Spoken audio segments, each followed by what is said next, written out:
counselor here in the Bellevue School District. I'm just going to be helping out behind the scenes. So just some quick housekeeping. We will have a Q&A available in the chat, so your questions will be answered as time allows. Go ahead and type your questions in the chat and we will jump in and answer them. And then at the end, we'll open it up for Q&A. If we end up with a smaller group, we'll let you kind of raise your hand, and then we'll give you permission to turn on your mic and share your question out loud if you'd like, or you can just type it in the chat and then we'll get to it kind of as we go.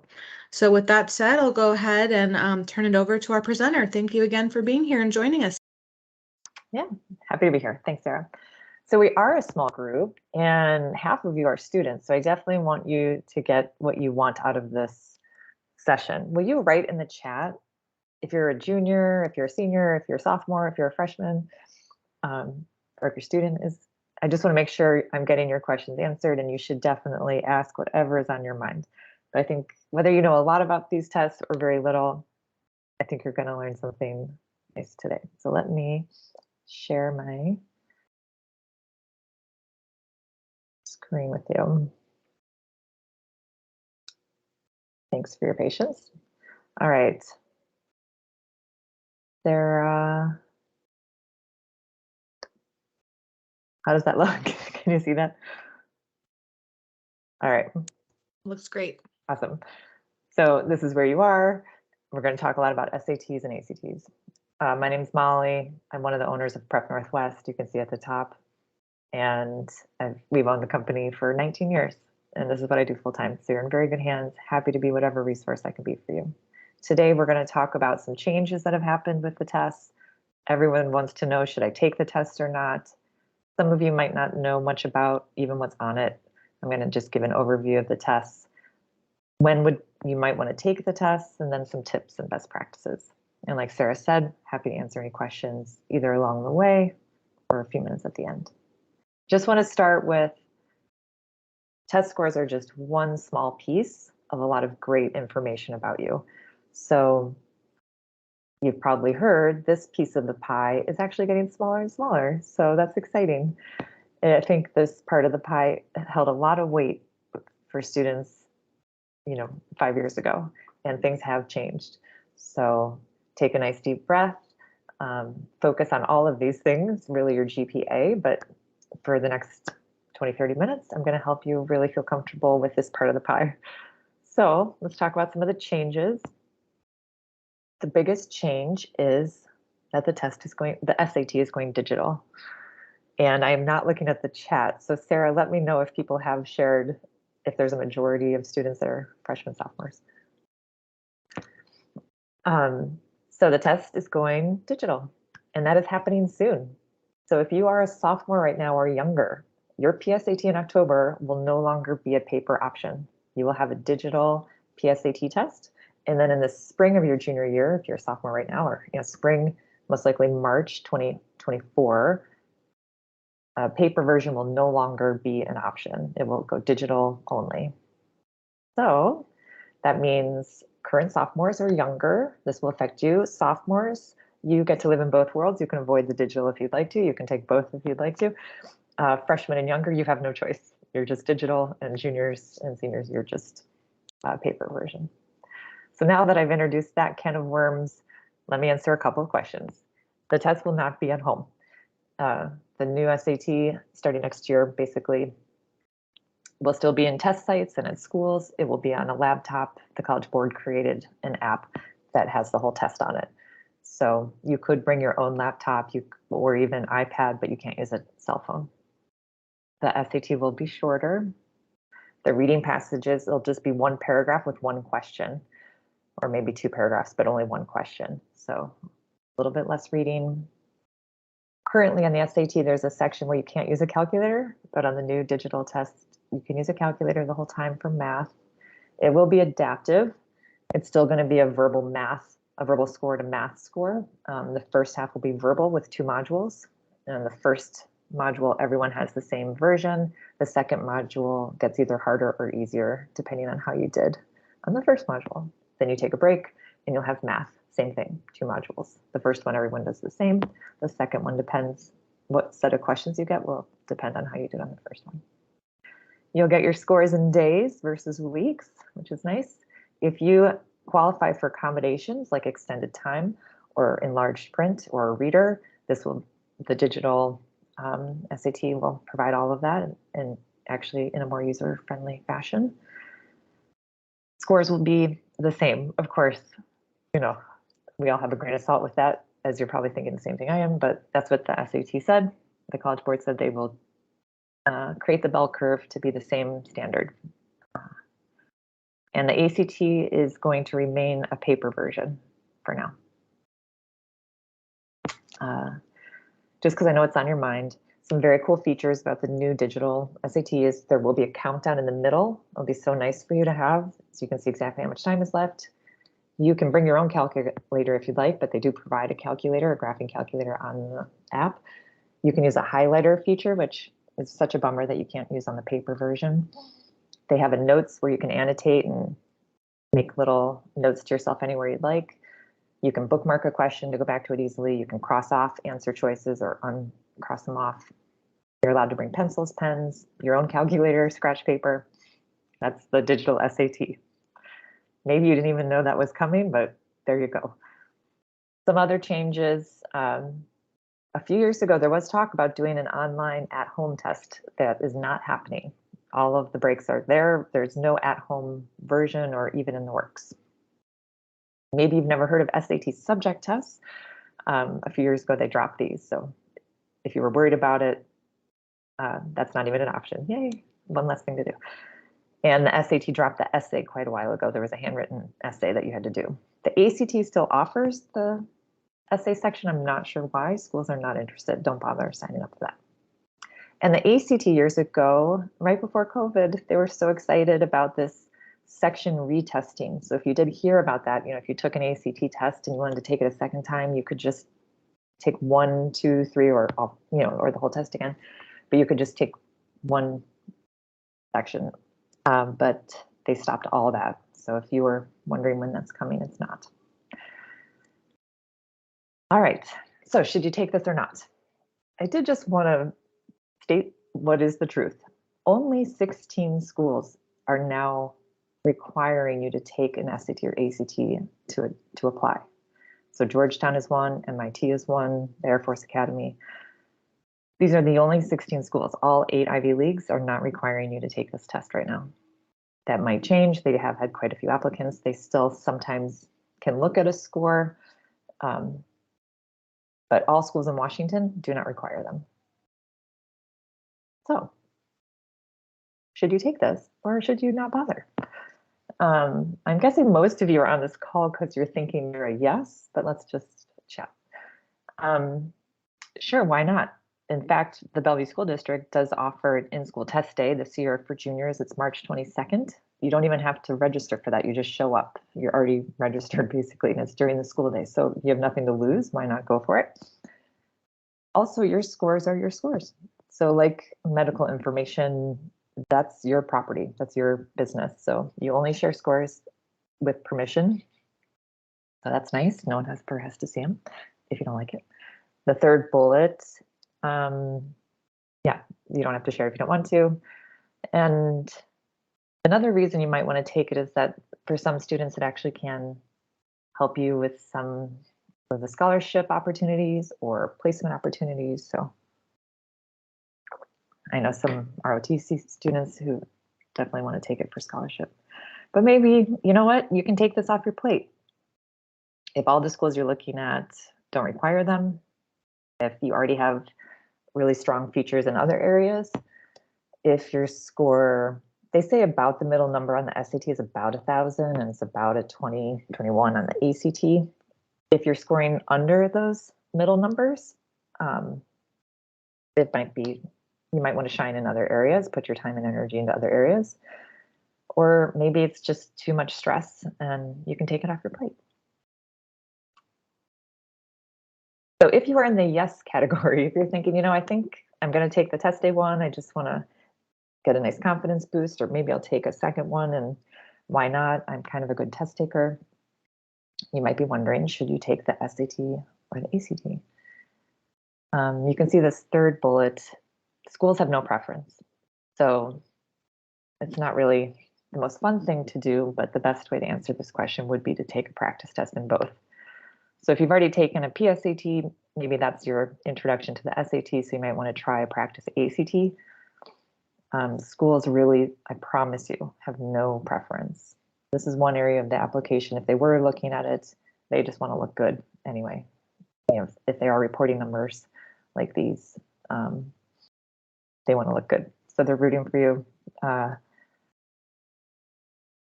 If you wanted more information, maybe you're not familiar with the tests, especially parents. The ACT is out of 36 points. There are 4 sections. There's a grammar section to start you off, and then math, which is algebra 1, algebra 2, trig, geometry. And then there's a reading section, and then they call it science, but I like to call it reasoning. It's more of a interpreting charts and graphs. It's not what is a neuron type of science. SAT really has the same curriculum, has a reading section, the grammar, they call it writing, but it's just the same exact, they swallowed up the ACT English section, is the same exact grammar. And then you have 2 math sections, one with a calculator and one without, same level of math. So schools have no preference. You know, this was a little more when more schools were requiring them, but if you do take more than one, schools are very happy. The majority of schools, not all of them, but the majority of schools would be happy to take 2 different sittings if you happen to score higher in verbal one day and higher in math one day, or higher in science one day and English in another. They will combine those for you. If you didn't already know and you're a student, don't leave any bubbles blank. There is no penalty for a wrong answer. So make sure everything is bubbled. And that was it. Scores. This is pretty rough, but these tests are graded on a bell curve, very different than a GPA. So they say that the middle number is about that 1050 on the SAT, 21 on the ACT. So that means half the population is scoring above these scores and half the population is scoring under these scores. It's very rare to be on the ends. Most people do jockey in the middle. So when you take your PSAT or a practice test and you get whatever score you got, I encourage you, just like if you did a time trial for a mile, just say, great, that was my PR, my personal best, my personal record. So try to be gentle on yourself. I think a lot of people say like, oh my gosh, this feels wrong or doesn't feel like me. Just take a breath. It's very different than GPA world, so try not to compare them. Although we're humans, we want to compare it to something, so you're going to want to compare it to your GPA, but just try hard not to.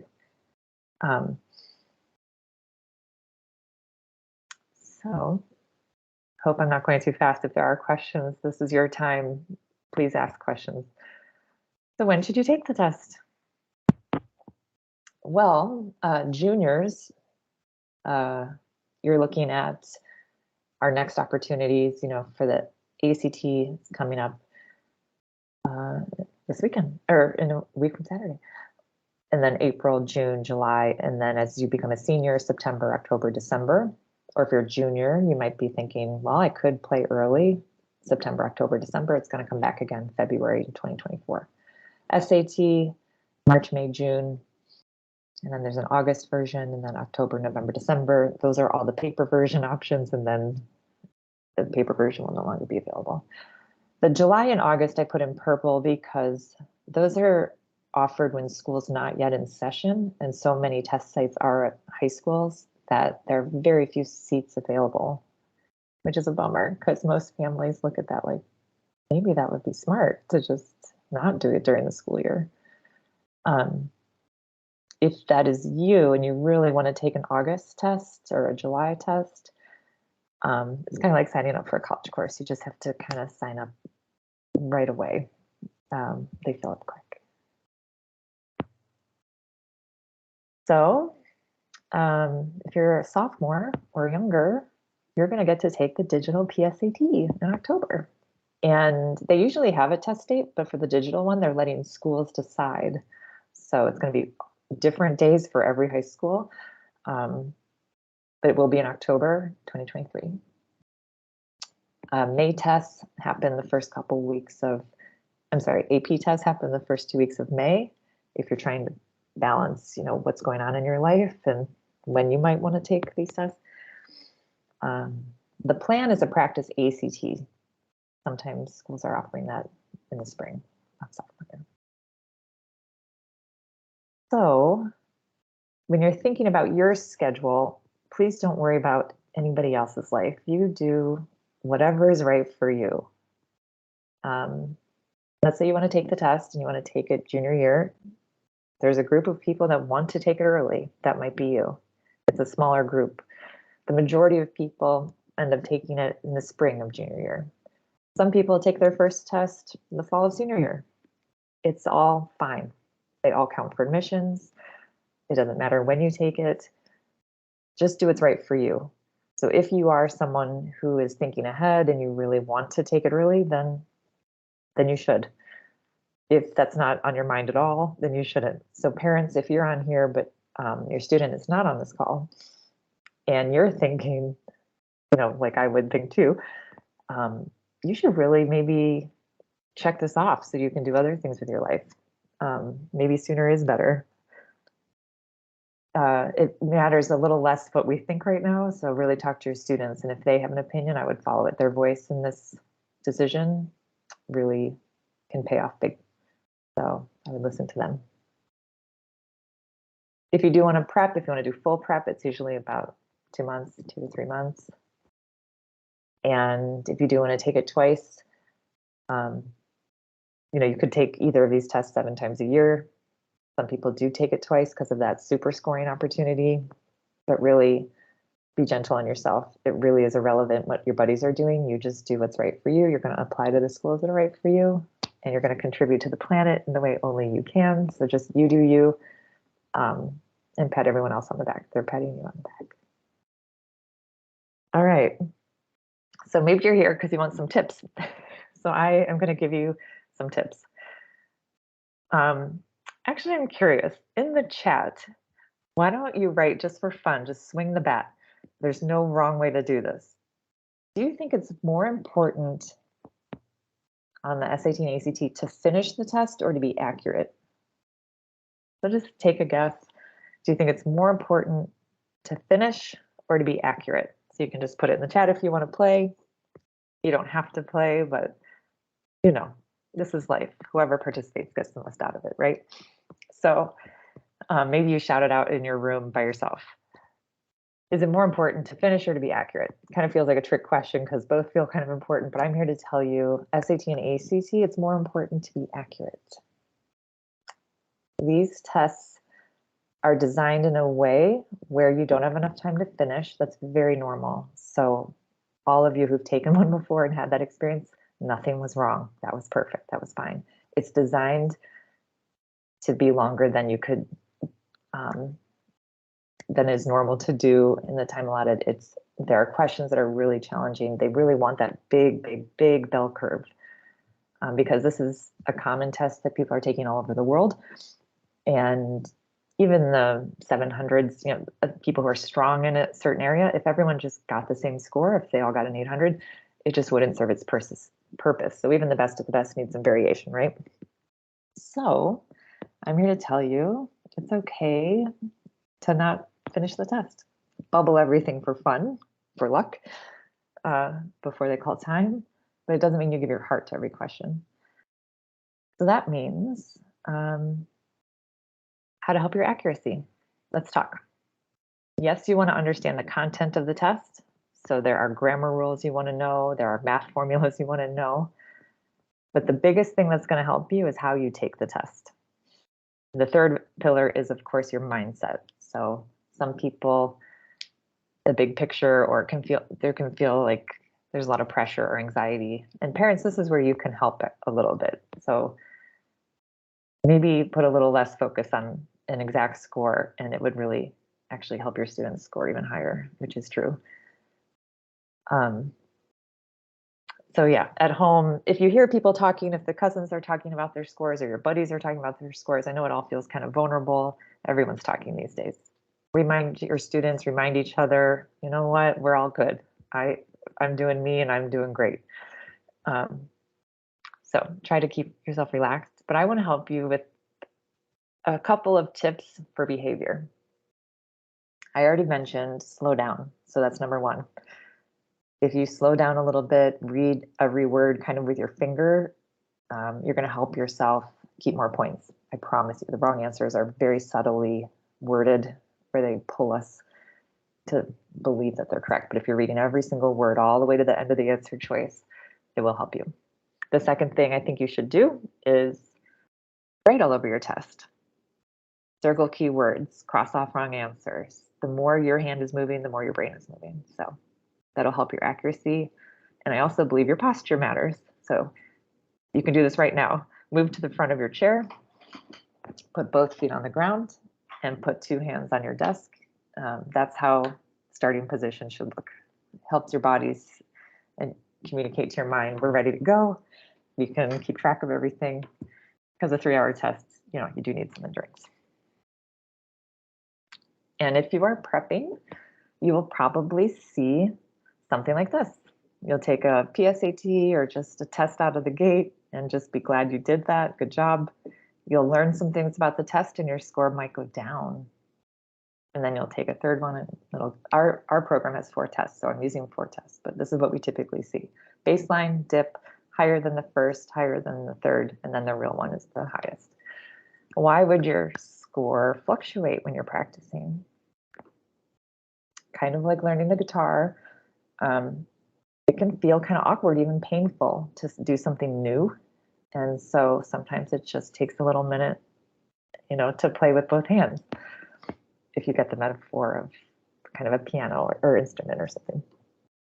So parents, please just really let go of the whole conversation about scores. Be proud of your beautiful students, and whatever they're doing on their baseline, great. That's where you're starting. The earlier you own it, the quicker you'll go up. If you resist it, it probably will stay about the same. And then if it dips, say, great, I'm trying new things. Look at me go. A score increase is coming, and I promise it will. So those are the overall pieces of advice. Slow down, write all over your booklet. Of course, reading is a big part of this, going to college. So keep practicing your reading. And if you can take practice tests, because at the time setting, it really helps you prepare the endurance and the timing. So definitely take practice tests. Even though they're the thing we don't want to do, your future self will be very glad you did. Yeah, and hopefully you just learned something. And I'm happy to answer any questions that you might have.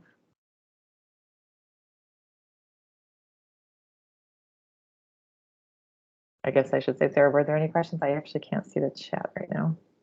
Yeah, it looks like there were not any questions in the chat, but there might be some coming in right now.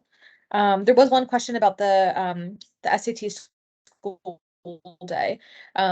Just wondering, I think when you had showed that slide about the national test dates, a student had asked, I thought it was on March 22nd. So I just clarified in the chat the difference between the free school day test that we're giving, which is true, March 22nd to juniors versus the national dates that you sign up for. If anyone has a question that they'd like to ask out loud, if you want to go ahead and click the raise hand feature, and then I can allow you to unmute your mic, and you can just or go ahead and click. A couple people are typing in the chat, so either way works for us.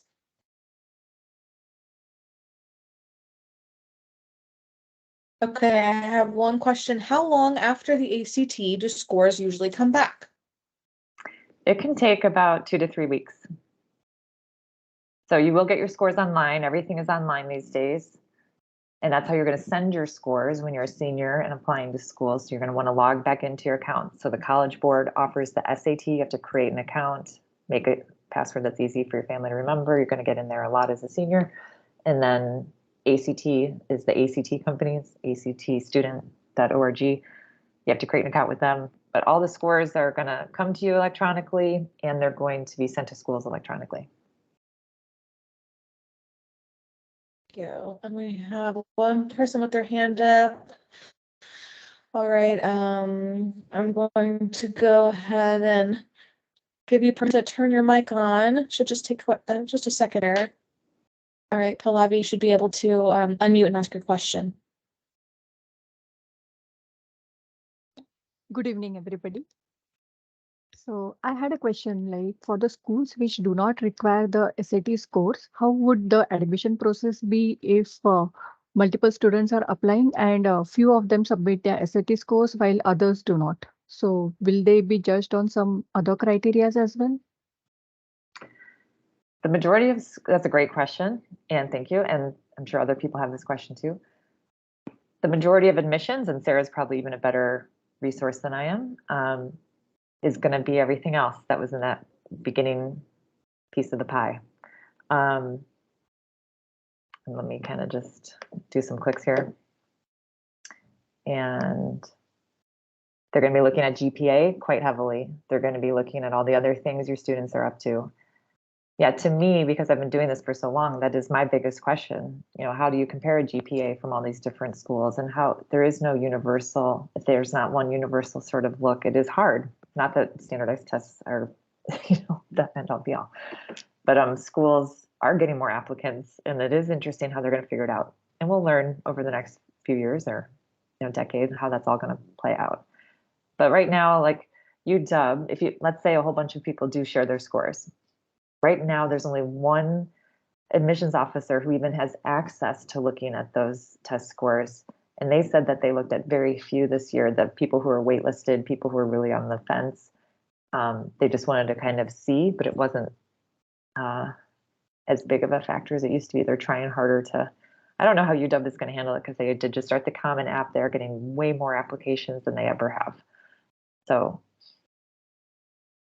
they'll let us know as things move, but that's why Georgetown and some other schools have said even though we're not requiring them, especially the more selective schools, I think sadly just the more conservative schools kind of do lean on, they're just more comfortable and used to these numbers, and a lot of their endowments and things happen with these numbers. And so I think there's a small comfort there, and they do, if they are on the fence with a student and someone has a strong score and someone didn't submit anything, there's obviously that question that could come up, but Sarah might be a better resource for exactly like how admissions feels. Yeah, thank you. Yeah, I mean, I would agree. There's nothing I would really add to that. I think it kind of depends on the school, and I always encourage families to reach out to a specific school if you have some questions about what their policy is, and a lot of times they will be open with you if you just ask them. Okay, we have two more questions in the chat that are pretty similar here about practice tests. So what are the best resources online, free or paid, for practicing for the SAT, ACT? I've heard of 1600.io. Do you have any good suggestions? I don't know 1600.io, but I will look it up. My biggest mantra is take a test that was made by the real test makers. So College Board offers tests on their website. Well, now it's on Khan Academy. You can print them out. It's quite daunting to print out a long test, but I would print it out if you can, and I would take it in a time setting. You can pay for that. Our company does that in a paid way, but we use College Board tests for those, and ACT, old tests from years past. That's the best you can get your hands on. But if you have access to anything, I would just do anything. Not that I want to promote TikTok or what have you, but I mean, wherever you are, if you're practicing and learning, that's great. So I don't know much about 1600.io, but if it's a format that you like and you're learning, that's great. I would also just add that in students' Naviance accounts, so all students in the Bellevue School District have access to Naviance. There is a link kind of at the bottom for test prep, and that'll take you to, I believe it does link to Khan Academy and some test prep options in there that you can kind of play with as well. So we do have that support kind of linked in, so take advantage of that too. If you are a sophomore or younger and you want to— All right, we have about 1 minute left. Oh, go ahead. I was going to say the SAT, the College Board has released 4 practice tests for the digital tests. So you can see how it's just a paragraph with a question and make your way. Yeah, that's awesome. All right, well, we're just about